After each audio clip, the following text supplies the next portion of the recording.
শহীদ পরিবার যারা রয়েছেন তাদের যে তথ্যটি এই তথ্যটি ভেরিফিকেশন করে শেষ করা এবং নভেম্বর ডিসেম্বরের মধ্যে আমাদের পূর্ণাঙ্গ তালিকা প্রকাশ করা। এই যে জুলাইয়ের যে আমাদের অভ্যুত্থান, এই অভ্যুত্থানে আমাদের যারা শহীদ রয়েছেন সেই শহীদ পরিবার এবং যারা আমাদের আহত যোদ্ধা রয়েছেন তাদেরকে নিয়ে আমাদের যে বিভিন্ন স্টেক হোল্ডার, অন্তর্বর্তীকালীন সরকার সহ ফাউন্ডেশন থেকে শুরু করে তাদের সমন্বয়ে একটি প্রেস ব্রিফিং। এখানে আমাদের জুলাই শহীদ স্মৃতি ফাউন্ডেশনের সিইও স্নিগ্ধ রয়েছেন, এখানে আমাদের স্বাস্থ্য মন্ত্রণালয়ের যিনি প্রতিমন্ত্রী মর্যাদায় বিশেষ সহকারী হিসেবে দায়িত্ব পালন করছেন তিনি রয়েছেন। আমাদের এখানে মাননীয় প্রধান উপদেষ্টার সরাসরি দপ্তর থেকে একটি সমন্বিত সেল গঠন করা হয়েছে, যেই সেল অন্যান্য বিভিন্ন স্টেক হোল্ডার সাথে কোঅর্ডিনেট করে সহজে এই কাজগুলো করবেন। সেই সেলের প্রধান হিসেবে যিনি দায়িত্ব পালন করছেন তিনি রয়েছেন। আমাদের এখানে স্বাস্থ্য মন্ত্রণালয়ের একটি অন্যতম একটি অংশ যেটি হচ্ছে আমরা এমআইএস বলে থাকি, এই যে আমাদের গুরুত্বপূর্ণ অংশটি, এখানে যে তথ্যগুলো বাছাই বা হচ্ছে সংযোজন বিয়োজন বিবেচনা করা হয়, সেই এমআইএসের যিনি ডিরেক্টর মহোদয় উনি রয়েছেন এখানে। আমাদের এখানে জাতীয় চক্ষু ইনস্টিটিউটের একজন প্রতিনিধি এবং সহকারী পরিচালক হিসেবে তিনি দায়িত্ব পালন করছেন তিনি রয়েছেন। আমাদের এখানে নিটোরের সম্মানিত একজন ডক্টর রয়েছেন। কোলে মিলে কিভাবে আমরা এই কাজটিকে দ্রুত গতিতে এগিয়ে নিয়ে যেতে পারি, আমাদের সমন্বিতভাবে আমরা একটি প্রেস ব্রিফিং করছি, সে বিষয়ে আমরা একটি রোড ম্যাপ তৈরি করেছি সকলে মিলে। সেই রোড ম্যাপ নিয়ে আমরা আমাদের জায়গা থেকে কথা বলবো। তো প্রথমেই আমরা যে বিষয়টি নিয়ে কথা বলবো সেটি হচ্ছে তালিকা প্রণয়ন ও শ্রেণীকরণ কার্যক্রম।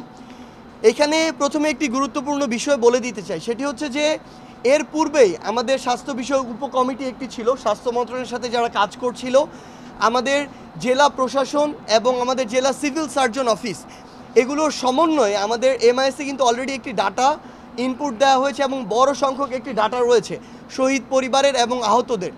তারপরও আমরা আমাদের জায়গা থেকে জুলাই শহীদ স্মৃতি ফাউন্ডেশনের পক্ষ থেকে আবার নতুন করে প্রথমত হচ্ছে যারা এখন পর্যন্ত তথ্য দেয়নি তাদের তথ্য কালেক্ট করছি, কিংবা যারা দিয়েছে তাদের তথ্যগুলো আমরা আমাদের জায়গা থেকে নতুন করে ভেরিফিকেশন করার চেষ্টা করছি।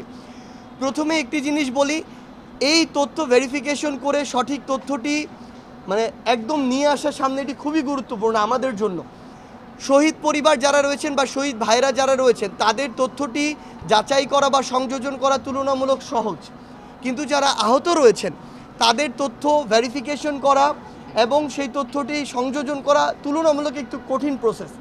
আমরা আমাদের জায়গা থেকে চাই আজকে নয়, আজকে থেকে 20 বছর পরেও এই লিস্টটি যেন প্রশ্নবিদ্ধ না হয়, সেই জায়গা থেকে আমরা একটু সময় নিয়ে হলেও বিভিন্ন স্টেক হোল্ডারের কাছে তাদের কাছ থেকে এই তথ্যগুলো ভেরিফিকেশন করে হলেও আমরা সর্বোচ্চ সতর্কভাবে এগুলো ভেরিফিকেশন করছি। আমরা আমাদের জায়গা থেকে আমাদের এখন পর্যন্ত পরিকল্পনা হচ্ছে আমরা নভেম্বরের মধ্যে সর্বোচ্চ চেষ্টা করব আমাদের যে শহীদ পরিবার যারা রয়েছেন তাদের যে তথ্যটি এই তথ্যটি ভেরিফিকেশন করে শেষ করা এবং নভেম্বর ডিসেম্বরের মধ্যে আমাদের পূর্ণাঙ্গ তালিকা প্রকাশ করা। ডিসেম্বর 31 তারিখের মধ্যে শহীদ এবং আহতদের পূর্ণাঙ্গ তালিকা আমরা আমাদের জায়গা থেকে একদম সবার জন্য অফিসিয়ালি ওপেন করার আমাদের সর্বোচ্চ চেষ্টা থাকবে। এটি আমাদের রোড ম্যাপ। আমরা আমাদের জায়গা থেকে ক্যাটাগরাইজেশন একটি করব, সেটি হচ্ছে আহতদের ক্ষেত্রে অনেকেই আহত হয়েছেন আসলে বিভিন্ন মাত্রায়। কারো হয়তো এই জিনিসটির জন্য 1 মাস তাদের জায়গা থেকে স্ট্রাগল করা লাগবে, কারো হয়তো 2-3 বছর স্ট্রাগল করা লাগবে, কারো হয়তো সারা জীবন স্ট্রাগল করতে হবে। কেউ হাত পা চোখ হারিয়েছেন, কিংবা কারো হয়তো এমন হয়েছে যে 10টি সেলাই লেগেছে কিন্তু সেটি হয়তো 3 মাসে রিকভার করা সম্ভব। সেই জায়গা থেকে আমাদের রোডম্যাপ হচ্ছে আমরা 3টি অথবা 4টি ক্যাটাগরিতে বিভক্ত করছি। একটি বিশেষজ্ঞ ডক্টর একটি টিম থাকবে, তাদের সমন্বয়ে যে কাদেরকে আমাদের নির্দিষ্ট একটি মেয়াদে সুযোগ সুবিধা দিতে হবে, কাদেরকে আমাদের দীর্ঘ মেয়াদে দিতে হবে, কাদেরকে সারা জীবনের জন্য দিতে হবে, এবং আরেকটি গুরুত্বপূর্ণ বিষয় হচ্ছে কাদেরকে সম্মানীর কাদের জন্য ব্যবস্থা করতে হবে। সো এই ক্যাটাগরাইজেশনটা আহতদের ক্ষেত্রে আমরা এটি করতে যাচ্ছি। আমাদের জায়গা থেকে আরেকটি আমরা কাজ করছি, যেটি হচ্ছে ইউনিক একটি আমরা আইডি কার্ড করব। এটি হচ্ছে আমাদের যারা আহত রয়েছেন তাদের জন্য এটি ধাপে ধাপে হবে এই আইডি কার্ডগুলো, এবং প্রত্যেকটি আইডি কার্ড ক্যাটাগরি অনুযায়ী ভিন্ন থাকবে।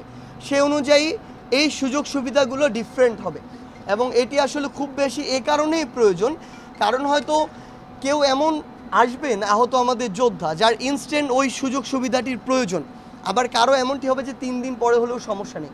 সে অনুযায়ী আমরা আমাদের ইউনিক একটি আইডি কার্ড করব, ক্যাটাগরিটি করব এবং আমরা ডিসেম্বর 31-এর মধ্যে শহীদ পরিবারদের আগেই শেষ হয়ে যাবে, কিন্তু আহতদের এই ভেরিফিকেশনটি খুবই ইম্পর্টেন্ট এবং সংখ্যা যেহেতু অনেক বেশি, এক্ষেত্রে আমরা আমাদের আশা করছি ডিসেম্বরের মধ্যে কমপ্লিট করে পাবলিক করে দিতে পারবো।